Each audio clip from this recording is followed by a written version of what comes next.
Okay, now we're going to be talking about operant conditioning. This is where the organism is associating a behavior that they engage in and then a consequence that follows it, either a positive consequence or a negative consequence.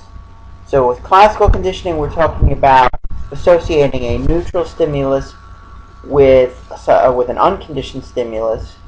Now we are associating a behavior that the organism does and the consequence that follows. If the consequence is positive, it is called reinforcement.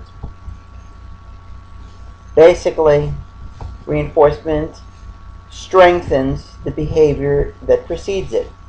So any behavior that is reinforced is likely to be repeated in a similar circumstance.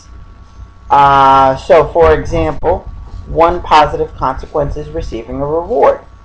You do something, you work hard, you get paid. You successfully use the potty, you get an M&M from mommy. That's a reward. Reinforcement could also involve either avoiding or escaping from an unpleasant event. So in this case, we're not talking about giving some positive reward. We're talking about taking away something unpleasant or escaping from something unpleasant. And that also serves to reinforce behavior. Anytime you can take away a bad thing, you're going to do the same thing that takes away the bad thing. So those are positive consequences, and those are examples of reinforcement. When the consequence is negative, when it is unpleasant, it could be receiving something unpleasant, such as getting a spanking. Spankings are not pleasant, and when you receive that unpleasant thing, it's painful, and you don't like it. You might also, as a consequence of behavior, remove something you do like. Remove something pleasant, like take away your iPhone. And you like your iPhone, you enjoy your iPhone, and when mom and dad take it away, it's an unpleasant consequence for the behavior. So that's a negative consequence. Bottom line is, this is so much of how we learn, how we choose to decide what to do. Operant conditioning is a great illustration, great understanding of voluntary behavior. We do things because we expect certain consequences to follow. So when we do something and it is rewarded, it's reinforced, we tend to do it again. If we do something else and we get punished for it, we tend not to do it again, or at least not do it in that circumstance. So the organism learns to perform behaviors that are followed by positive consequences. That's the reinforcement. That's what we learn to do. These are the things that we tend to do more often. We do the things that are going to get reinforced. We learn to avoid performing behaviors that are followed by the negative consequences, followed by punishment. So we either avoid doing the behavior altogether, or we avoid doing the behavior in front of the individual who might administer the punishment. So we learn to essentially do those things as well.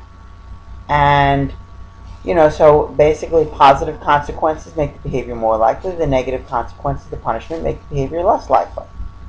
Where operant conditioning originates from comes from Thorndike's law of effect. He did some research with cats, essentially, and showing that the consequence of behavior either strengthens or weakens the stimulus response connection. So again, what we call punishment, weakens the connection. The reinforcement, strengthens it.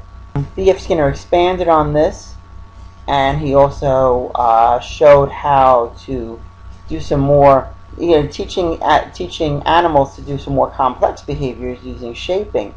Where with shaping, Skinner would reward the behavior, but like approximations of it. In other words, you're trying to teach the animal to do more complex behavior, like successfully running through a maze or doing a sequence of steps. The shaping means you reinforce each successive step until finally the animal could do the entire complex set of behaviors for the reward that would follow. Okay, let's talk about reinforcement. Essentially, what reinforcement does is it strengthens behavior. It increases future behavior. So any behavior that was followed by reinforcement is going to be more likely to occur again in the future. Positive reinforcement is when you add something rewarding. So giving a reward. And the reward could be praise, food, money, sex, anything positive, anything that the organism responds positively to, anything that the organism seems to enjoy. These are the things that would be rewarding. It would be positive reinforcement. And again, what it does is it increases the likelihood of that behavior happening again.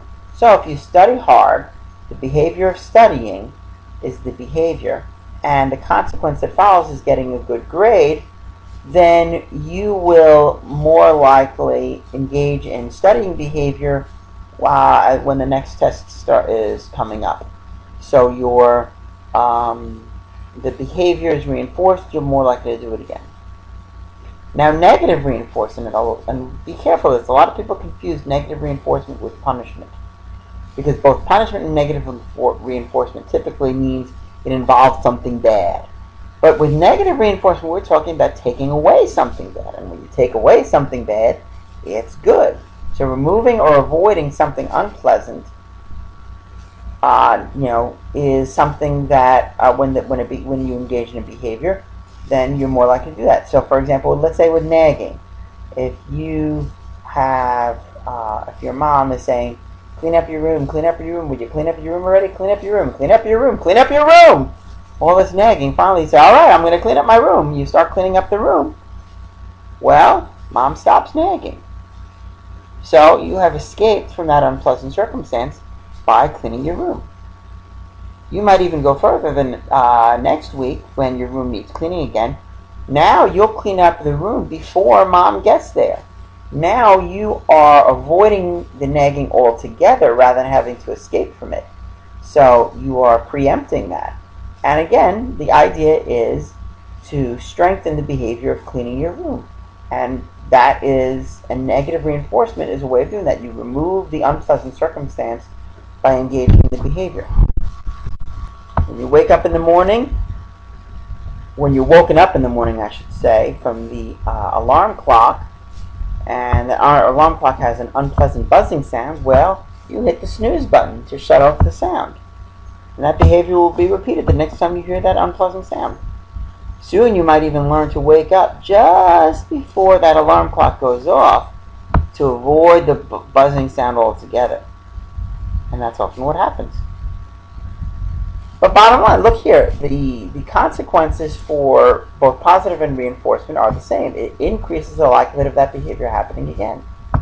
If we put on our seatbelt and it stops the beeping sound when we get in the car, we're more likely to put the seatbelt on again next time we get into the car. So here's some more illustrations here. The behavior of turning your homework in on time, you can get positive reinforcement where the teacher gives you praise. It's negative reinforcement where the teacher stops criticizing you. Both of those are positive consequences. Both of those increase your behavior. So let's talk about the two basic categories of reinforcers, primary reinforcer and secondary reinforcer.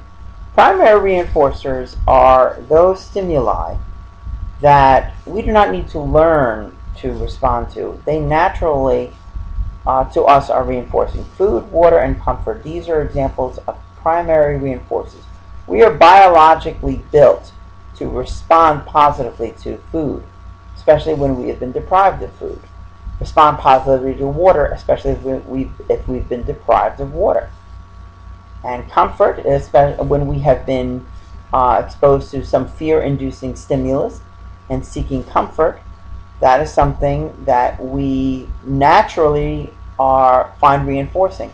So bottom line is, if you think about like a newborn baby, there are certain things that the newborn baby finds reinforcing. It finds, food, mama's milk, mama's comfort. These are things that the newborn baby essentially is biologically built to respond to. And behaviors that will lead to getting mama's milk or getting mama's comfort are reinforced. So basically, why does baby cry? Baby cries, and mom comes to nurse the baby. Mom comes to comfort the baby.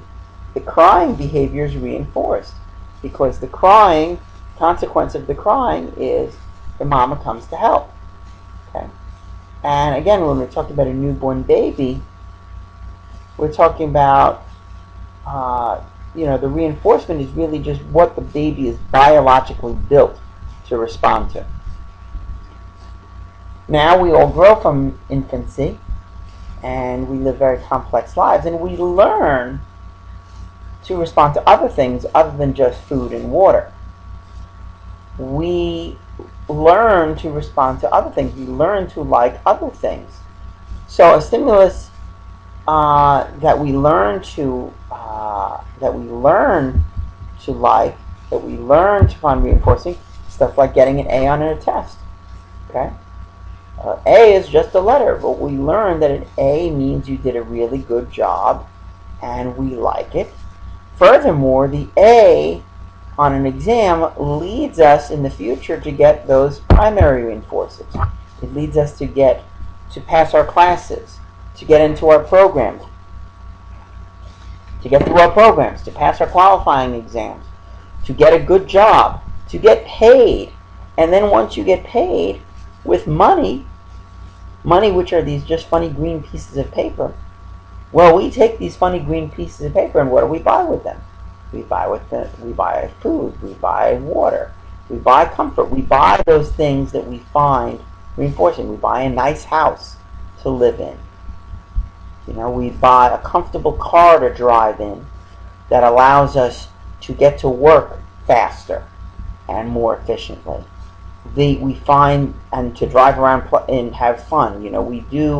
We learn to find many different things that allow us to get those basic biological primary reinforcers. We learn many different ways to get that. Money is used for food and comfort and so on, and so money is a perfect example of a secondary reinforcer. I mentioned before shaping. Shaping is where you're where an organism learns to engage in complex behavior through successive approximations, where the reinforcement comes not just at the beginning, but as the organism gets closer and closer to the desired target behavior, the organism is reinforced.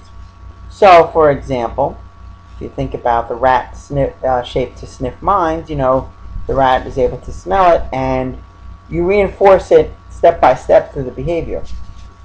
If you've ever been to SeaWorld and you see the tricks that the dolphins and the killer whales can do, well, they don't just learn it to do those tricks, in 5 minutes. It takes time, and they learn, the successive approximations. They learn to do one flip, and they get a reward. Then they get 2 flips before they can get the reward.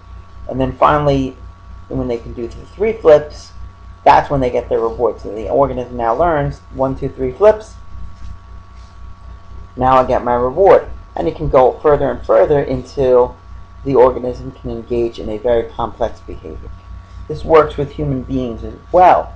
When a child is learning language, the child does not speak properly yet in infancy.